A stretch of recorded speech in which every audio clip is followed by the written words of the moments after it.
जय श्री राम।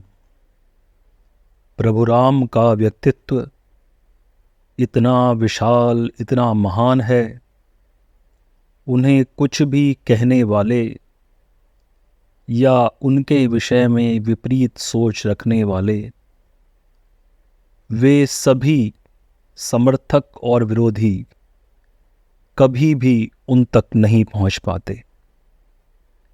यही मर्यादा पुरुषोत्तम की विशेषता है। यूं तो राम पर जितनी चर्चा की जाए वह कम है, परंतु समाज में जब कभी राम के विषय को लेकर अनर्गल बातें की जाती हैं तो मन को दुख होता है। राम के सर्वश्रेष्ठ होने पर हम जैसे राम के प्रेमियों को कोई आपत्ति नहीं। समस्या तब आती है जब किसी को महान कहने के लिए झूठ बोलना पड़ता है, और जो व्यक्ति महान ही है उसके बारे में कैसे भी झूठ बोले जाएं, वे सब पाप हैं। क्या सत्य इतना कमजोर पड़ गया कि झूठ गढ़ने पड़ गए? राम का चरित्र महान है, उनको उनके ही प्रकार से देखें। यह सही है कि हमने कहा था कि सबके अपने अपने राम हैं। हाँ, राम का आराधन अपने स्वयं के दृष्टिकोण से करने पर राम एक नए चरित्र में दिखाई देते, परंतु यहाँ पर कभी भाषा की बात को लेकर और कभी अज्ञानता को लेकर जब ढिंढोरा पीटा जाता है तो इस बात का दुख होता है कि सनातन की चर्चा किस गर्त में पहुंच रही है।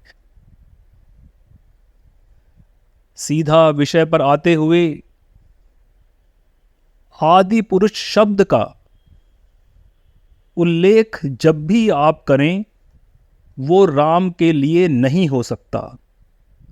राम के लिए नहीं हो सकता अर्थात राम के विषय में नहीं हो सकता।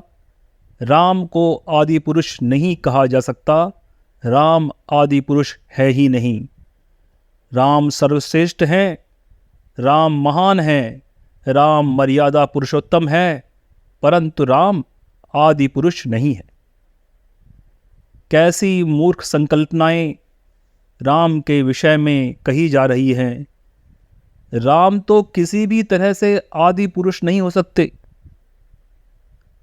राम के पिता थे, अर्थात राम से पहले भी कोई पुरुष पैदा हुए। दशरथ, क्या दशरथ आदि पुरुष थे?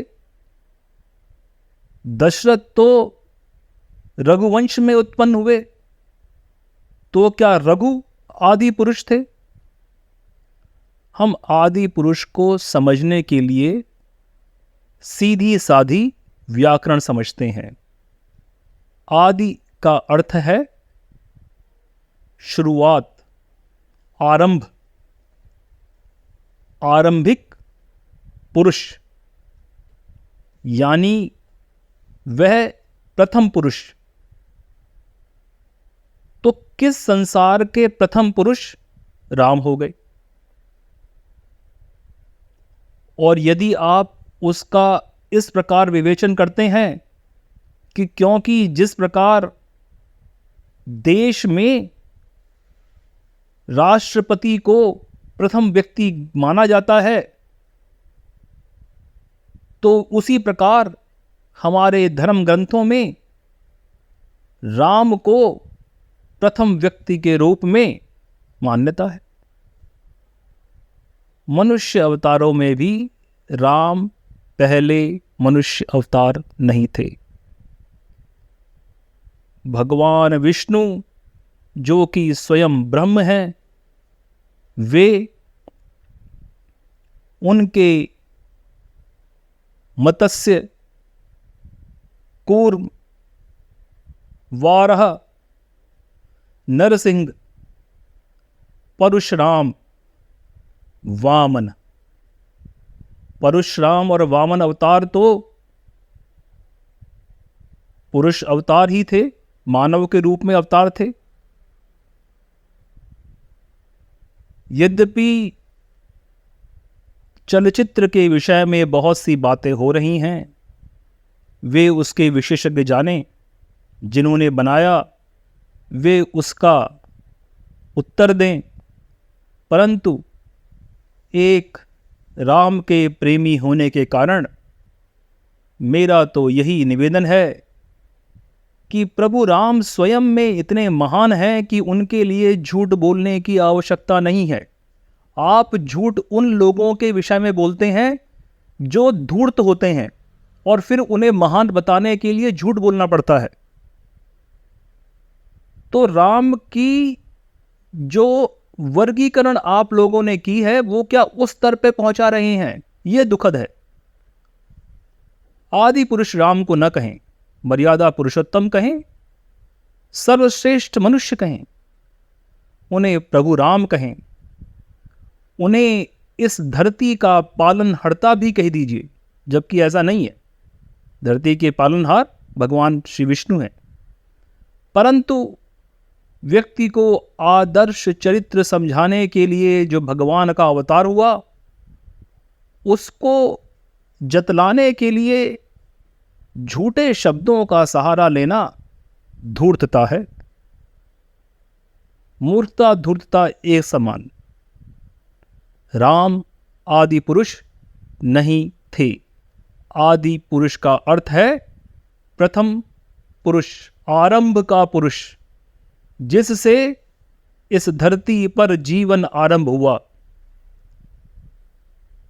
मनु को कुछ लोग प्रथम पुरुष मान सकते हैं, यद्यपि इसके विषय में भी कुछ और परिकल्पनाएं हैं, परंतु फिर भी आप मनु को मान सकते हैं। अब शास्त्र धर्म युक्त बातें कहाँ किस प्रकार कही जाती हैं, यह स्वयं में संदेह उत्पन्न करने वाली बातें हैं। मूर्ख व्यक्ति तो धर्म को चौपट करते ही हैं। ऐसी ही बातें हमने देखी कि इतिहास में कुछ धूर्त लोगों ने इस प्रकार की बातें जोड़ दी कि आज भी धर्म में उनका प्रयोग विधर्मी लोग सनातन धर्म, हिंदू धर्म का मजाक उड़ाने में करते हैं। किसी भी बात को सिद्ध करने के लिए, बतलाने के लिए उसका सत्य ही सही मार्ग है। सत्य मार्ग तो यह है कि प्रभु राम मर्यादा पुरुषोत्तम थे। आदि पुरुष जो भी रहे हों, वे प्रभु राम नहीं थे, क्योंकि वे स्वयं किसी के पुत्र थे, उनके पिता थे और उनके दादा भी थे। उनकी पहले की पीढ़ियों में राजा दिलीप हुए, रघु हुए और राजा हरिश्चंद्र हुए। इतनी सारी पीढ़ियों के पश्चात जन्म लेने पर वे आदि पुरुष कैसे हो सकते हैं? राम को प्रणाम करें। दुष्ट लोगों की बातें समाज में एक ऐसी प्रथाएं उत्पन्न करती हैं, न चाहते हुए भी, न जानते हुए भी हम एक भ्रम चाल में फंस जाते हैं। और जब लगता है कि अरे ये तो आदि पुरुष नहीं है, झूठ बोला गया है, तो भगवान की सत्यता भी कुछ और लोग, कम ज्ञानी लोग झूठ समझने लगते हैं। जो व्यक्ति सत्य से ही महान है, उसके लिए झूठ बोलना विधर्मियों का सहयोग करना है। कृपया इस बात को अपने मन मस्तिष्क में जड़ लें। राम महान हैं आदि पुरुष जैसे शब्दों से उनको युक्त करना उनका अपमान करना है। ऐसा न करें। जय श्री राम। चारों वेदों 10 उपनिषदों के ज्ञाता, महान ब्रह्मनिष्ठ तथा स्वयं ब्रह्मवेद के रचनाकार राकेश प्रसाद पुरोहित जी द्वारा वाचन किया गया यह वृतांत केवल सत्य के विभिन्न रूपों का दर्शन है। सत्य सर्वत्र है। जिज्ञासा से सत्य प्राप्त होता है। दर्शक अपने दर्शन से सत्य को जांचे। सत्य मार्ग का यही आचरण है। नमो ब्रह्म।